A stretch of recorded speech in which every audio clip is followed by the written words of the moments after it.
o que significa que um dia poderão operar como guindastes ou ter rodas dentadas que cortam árvores, ou ter um mecanismo para quebrar pedras. A escavadeira é o equipamento pesado número 1 das construções no mundo inteiro. É a decatleta das construções.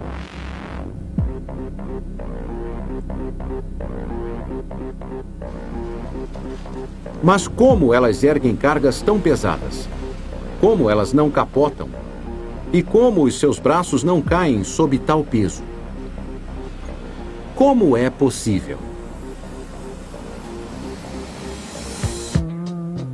A resposta pode ser encontrada na fábrica de escavadeiras da Volvo, em Changwon, na Coreia.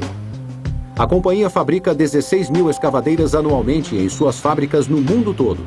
Cada uma leva 5 dias e meio para ser montada. Aqui na Coreia são feitas as maiores delas. Com 70 toneladas, são verdadeiros Golias. Mas não se engane. Estes monstros pesados são mais humanos do que você pensa. O design de uma escavadeira tem muitas semelhanças com o corpo humano.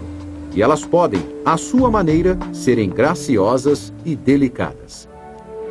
A estrutura superior pode ser comparada à parte superior do corpo. O chassi, à parte inferior do corpo. O braço se compara ao braço humano e as articulações às mãos e dedos. Quando carrega ou levanta, imprime sua força da caçamba ao braço, da lança ao chassi em um piscar de olhos. E quando cargas pesadas são postas na estrutura, ela é projetada para absorver este impacto. E é claro, ela precisa ser capaz de dançar conforme a música do operador. Mas sua característica mais humana não é visível quando se olha uma funcionando. Uma escavadeira tem um coração enorme, uma enorme bomba hidráulica que bombeia óleo como se fosse sangue pelas artérias da máquina. E para a parte mais importante da escavadeira, a válvula principal de controle, também conhecida como VPC. A VPC direciona o óleo hidráulico da bomba para áreas específicas. O braço, a caçamba ou as esteiras. O segredo do tamanho ou da força que deve ser impressa a um trabalho está na decisão da válvula de quanto óleo deve ser bombeado. Quanto mais óleo, maior o movimento. Em equipamentos hidráulicos, um pequeno esforço em uma extremidade é capaz de levantar um peso monstruoso na outra. Cada furo é feito com precisão. A menor diferença em tamanho afeta a quantidade de óleo que passa através dele, e isso reduz a precisão dos controles do operador. Com a ajuda de um endoscópio, como artérias que estivessem sendo desobstruídas, a válvula é desobstruída de qualquer partícula ínfima que poderia retardar a reação da máquina para o operador. Depois que a válvula foi montada, bobinas são inseridas dentro de todos os buracos. Cada uma controla a quantidade de óleo que passa para uma parte específica. Então elas são testadas para que fiquem bem vedadas e não haja vazamentos de óleo.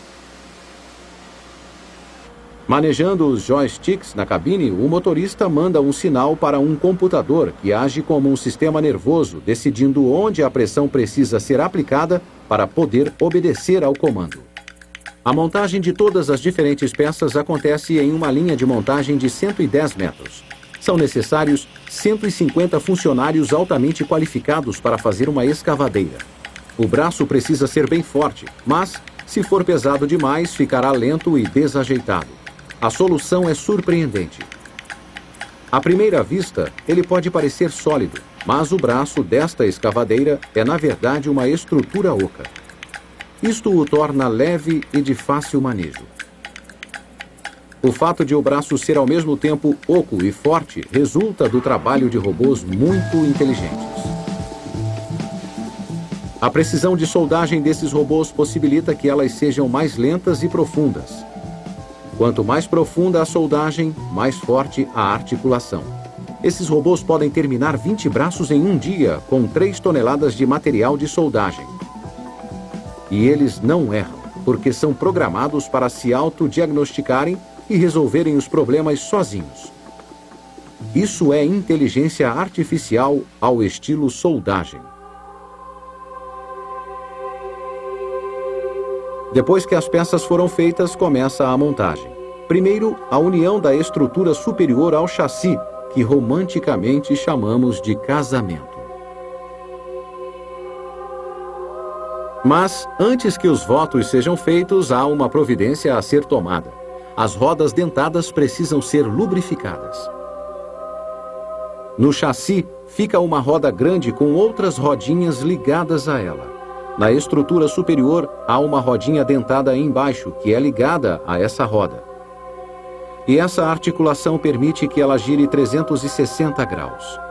É uma ideia simples que torna a escavadeira super versátil. Um guindaste é usado para erguer e posicionar a cabine na plataforma da estrutura superior. Depois, eles são aparafusados com apenas 5 parafusos.